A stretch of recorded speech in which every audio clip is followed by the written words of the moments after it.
మీకు ఇబ్బంది వస్తే నాకు ఎలా చెప్తున్నారో, నాకు ఇబ్బంది వస్తే ఎవరిని కలవాలి? కళ్యాణ్ గారినే కలుస్తాను.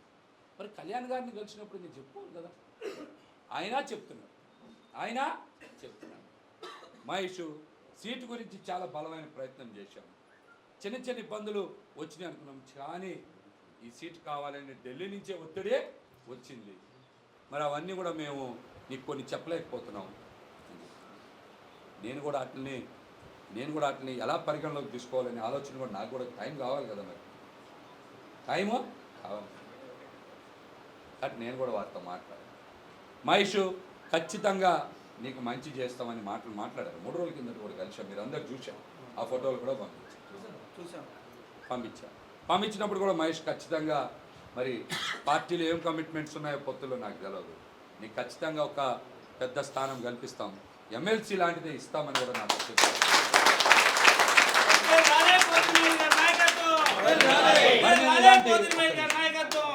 మరి నేను చెప్పినప్పుడు మరి నేను మాట్లాడింది మొన్ననే కదా. నేను మాట్లాడింది మంగళవారం మాట్లాడినాను, అందుకే వాళ్ళు శుక్రవారం ఏమన్నా బుధవారం కలిశాను. నిన్న ప్రకటన వచ్చింది, అందరు ఇక్కడే ఉన్నాం కదా. నేను మధ్యాహ్నం కూడా ఇక్కడికి వచ్చా కదా, మీరు ఫోన్ చేస్తున్నప్పుడు మాట్లాడే కదా. సాయంత్రం అందరినీ కలిసే వెళ్ళే కదా, మీ అందరితో మాట్లాడుతున్నాం కదా. మాట్లాడుతున్నాం మరి పార్టీ వారి నిర్ణయం చెప్పినప్పుడు మరి నేను కూడా ఆలోచన చేసుకోవాలి. డైరెక్ట్గా అధ్యక్షులే చెప్తున్నారు, మరి పెద్ద స్థాయిలో ఉన్నోళ్ళే అక్కడ మన పార్టీ వాళ్ళు మాట్లాడుతున్నప్పుడు నేను ఎంతవరకు మాట్లాడాలి, ఎలా మాట్లాడాలని చెప్పాలి కదా. మనం ఆలోచన చేయాలి కదా. మరి నాకు కూడా కొంత టైం కావాలి. కొన్ని మీరు చెప్తున్నట్టే, ఎక్కువ మంది చెప్తున్నట్టే మరి వెళ్ళాలనుకున్నప్పుడు అంతా గ్రౌండ్ ప్రిపేర్ చేసుకోవాలి. మీరు నిర్ణయం ప్రకటించండి అంటే నిర్ణయం ప్రకటించడానికి కూడా అన్ని సమాయత్తంలో ఉన్నప్పటికీ కూడా ఎంతమంది నిలబడతారు, ఎంతమంది జారిపోతారు, ఎంతమంది ఉంటారు మేము కూడా చూసుకోవాలి కదా.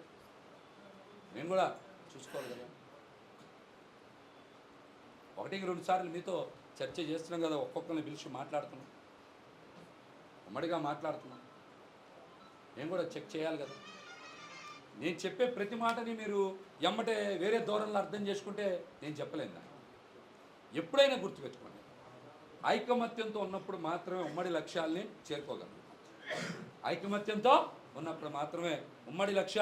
చేరుకోగలం.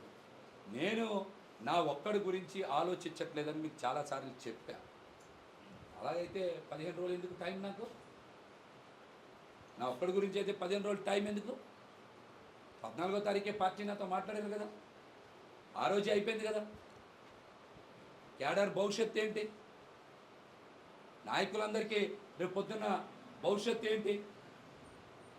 ఇందాక రఘు చెప్పాడు, షాపు కూడా పెట్టుకొని అట్లా నన్ను ఇబ్బంది పెడుతున్నారు, చాలా నరకం అనిపిస్తున్నారు, డబ్బులు లేక కూడా అని చెప్తున్నాడు. అట్లాంటి నాయకులను ఎవరు ప్రొటెక్ట్ చేయాలి? అమ్మాయి చెప్పింది,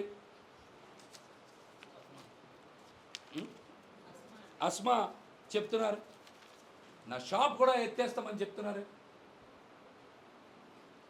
ఎవరు నిలబడతారు?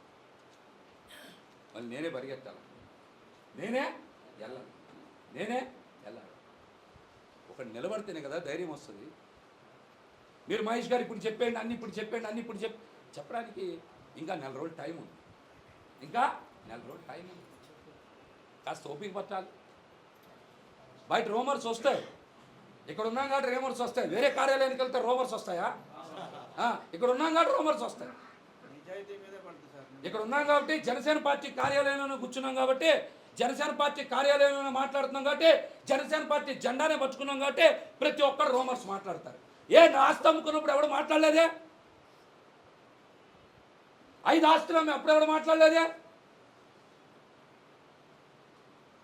అప్పుడు ఎవడని మాట్లాడా?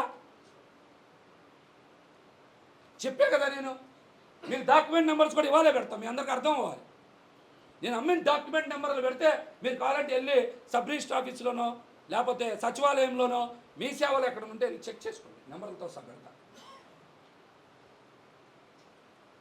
ఎవరు ఏది పడితే అది మాట్లాడేస్తే ఎలాగా?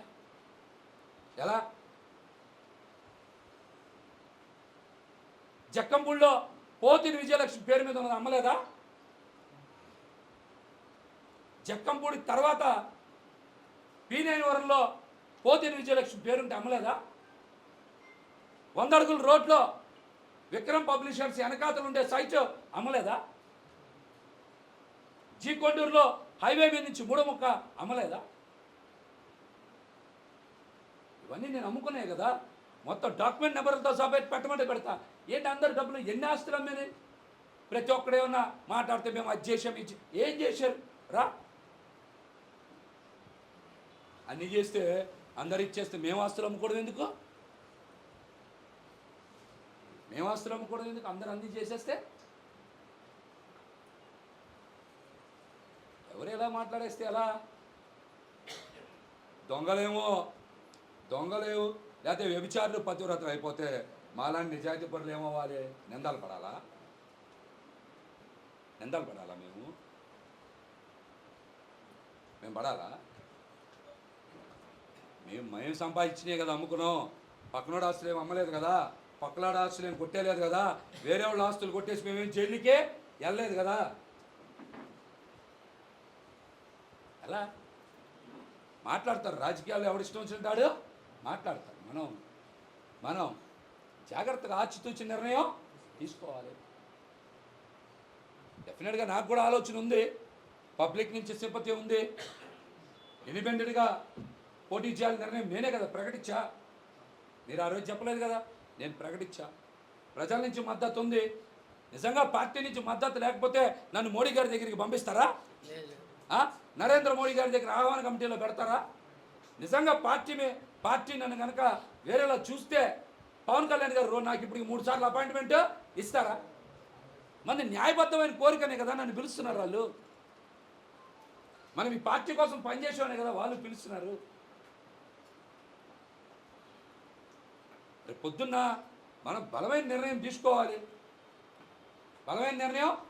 ఇందాక కొప్పిశెట్టి గారు మీరు చెప్పారు, ఆటంతా ఆడక్కర్లా, 2-3 మూసుతో రాజుకి చెక్ పెడితే మొత్తం పడిపోతుంది. ఆట మొత్తం పడిపోద్ది. ఎవరి స్వార్థ ప్రయోజనాల కోసం వాళ్ళని అప్పుడే పార్టీని చీల్చేయాలని ప్రయత్నం చేస్తున్నారు కదా వాళ్ళు. ఎవరి ప్రయోజనాలకు పార్టీ చీల్చాలి చెప్పండి? రేపు ఎన్నికలు అయిన తర్వాత నేను ఉంచుతారా?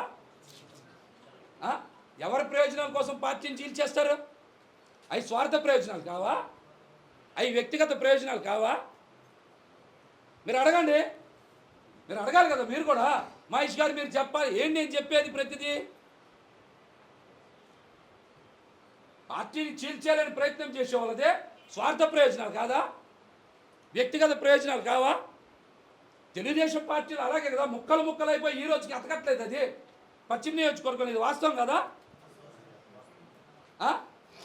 ఒక మీటింగ్ కూడా పెట్టలేకపోయారు కదా వాళ్ళు. జనసేన పార్టీతో సమావేశమే పెట్టలేకపోయారు. ఇది వాస్తవం కదా. ఎలాగ ముక్కలైపోతేనే అలా